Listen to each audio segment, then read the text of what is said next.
hit the record button, and then we'll get the ball rolling. We're joined here by Houston Dash head coach Fabrice Gautrat. And then if you have any questions, in progress. Please use the raise my hand option. Fabrice back at home after a 3-game road trip. Team's facing here Chicago tomorrow evening. How's the team navigated preparations for that match? Obviously a short turnaround in terms of, since we played last Sunday and we're playing Friday, but very excited to be back home. It'll be good to kind of reset things and, so we're excited. Thanks for that. Let's start with Dustin. Dustin, go ahead. Hey, Fabrice. I know you talked after the game in Utah about just kind of learning from that and moving on. What are some things that you guys kind of focused on in training this week?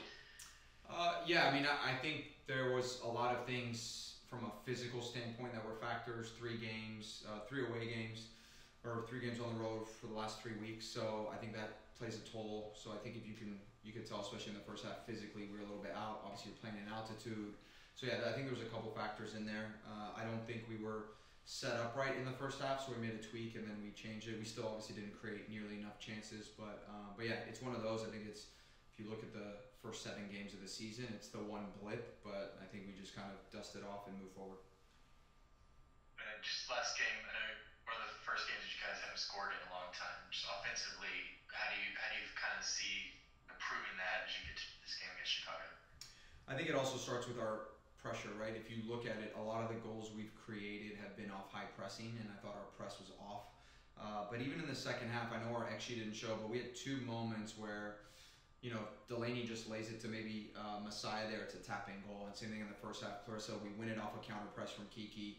And I think Clarissa ends up shooting, and I think if that's set up for Yaz, it's another cutback with an empty net. So I know it didn't look great, but I think we were just one action away from actually creating some really, really high-quality chances. And we saw Malia training this week. How do you see her fitting into the team just this week and as the season continues?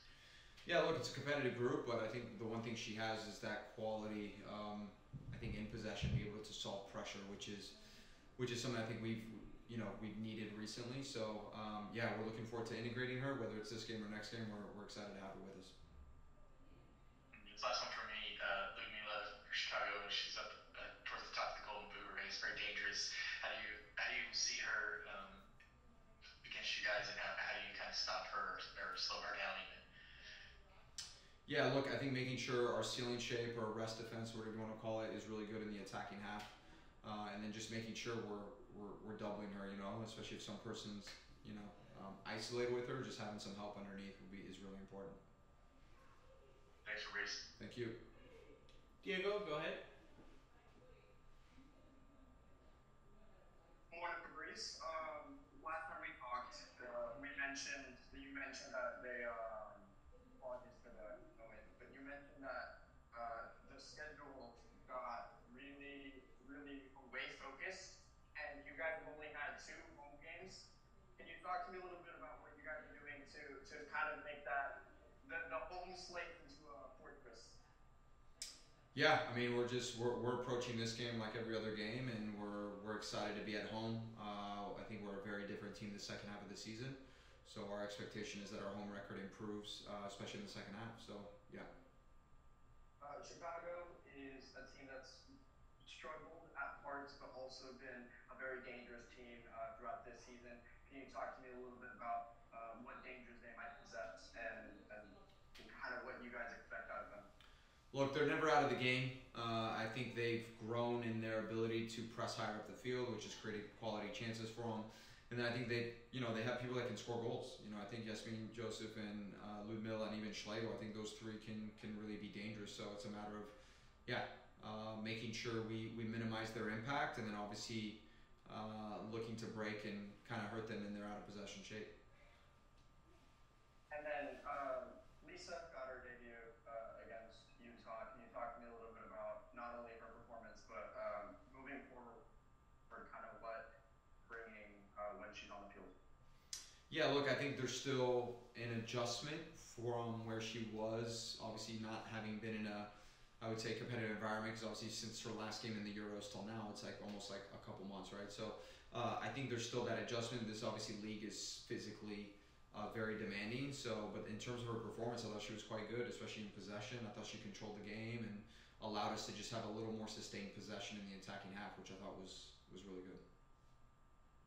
And then final question for me. Now that the streak is over, throughout the entirety of it, you, along with players that we got to talk to, mentioned about how this team wasn't really focused on those kinds of benchmarks, rather just keeping the mentality and keeping the performances at a high level. Can you talk to me a little bit about how that really has a positive effect when you guys do end up getting those losses like that?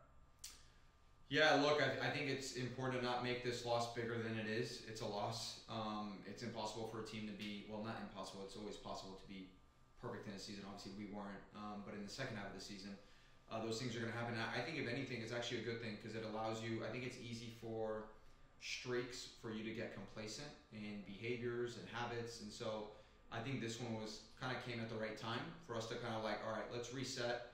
Let's if there's been any bit of complacency that has settled or any sort of slacking, let's reset and get re-energized and refocused. So I think it actually comes at a good time for us to kind of reset and play a good game tomorrow night. Thanks, Fabrice. Thank you. Alright guys, thanks for jumping on. We'll share this later today.